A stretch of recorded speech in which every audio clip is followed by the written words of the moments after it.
Hello, Namaste, Vanakkam, once again to all our channel viewers.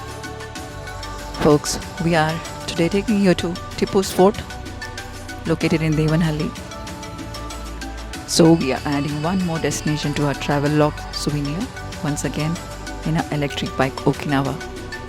Before that, please do not forget to like and subscribe our channel if you want to travel more with us.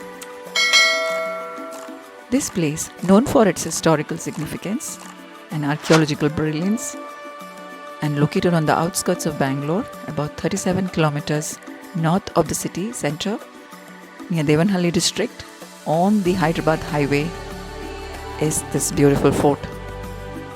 For those travelling by air, 14 kilometers from Kempegowda International Airport, by train, 40 kilometers from Bangalore City Railway Station, and by road, about 40 kilometers from Kempegowda Bus Station, Bengaluru.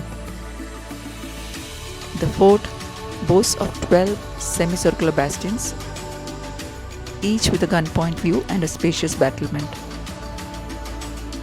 The building is essentially made of stone and mortar. Sprawling over a vast area of 20 acres, the 500-year-old fort assumes importance as the birthplace of Tipu. The entrances, though relatively small, are decorated with cut plaster work, and the main attraction is the chief residence of Hyder Ali and Tipu Sultan. The memorial is a 6-foot tall enclosure with pillars.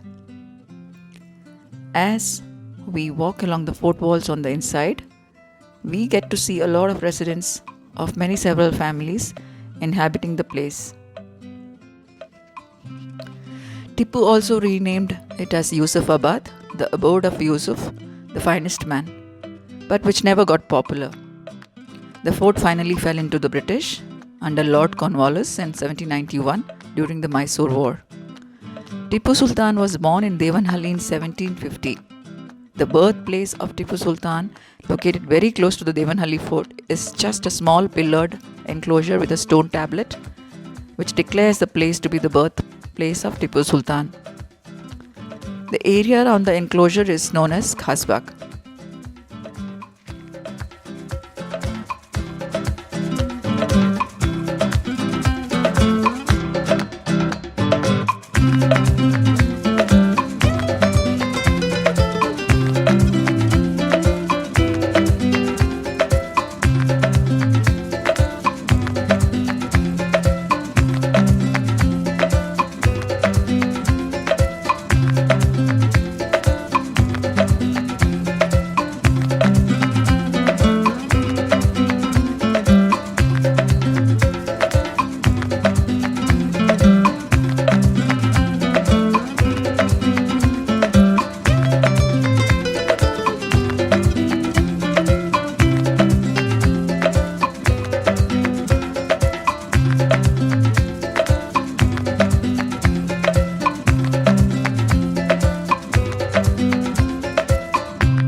About the history of this beautiful fort, still standing tall, dates back to 1501, originally built by Malla Beregoda during the time of Vijayanagara rule.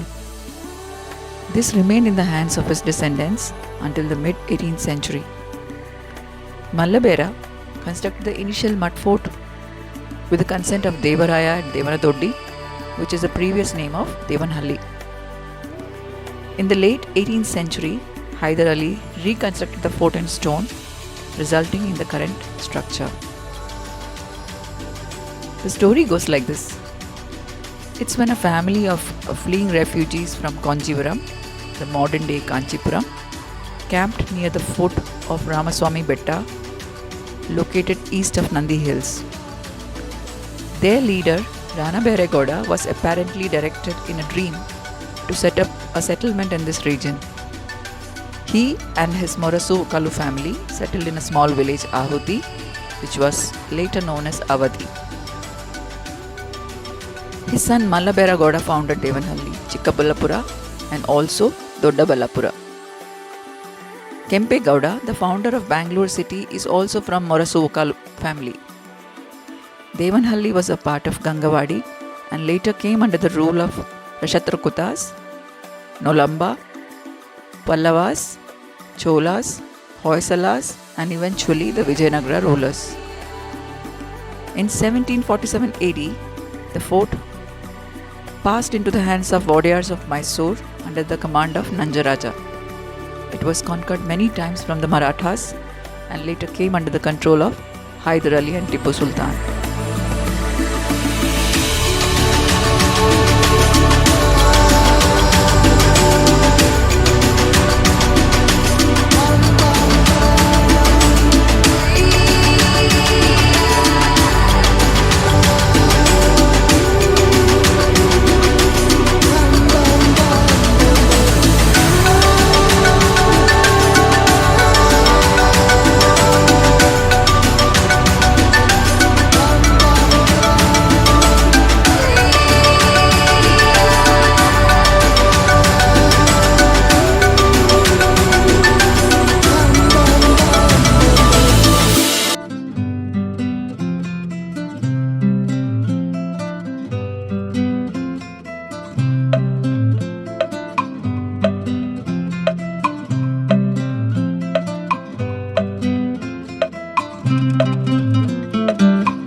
you.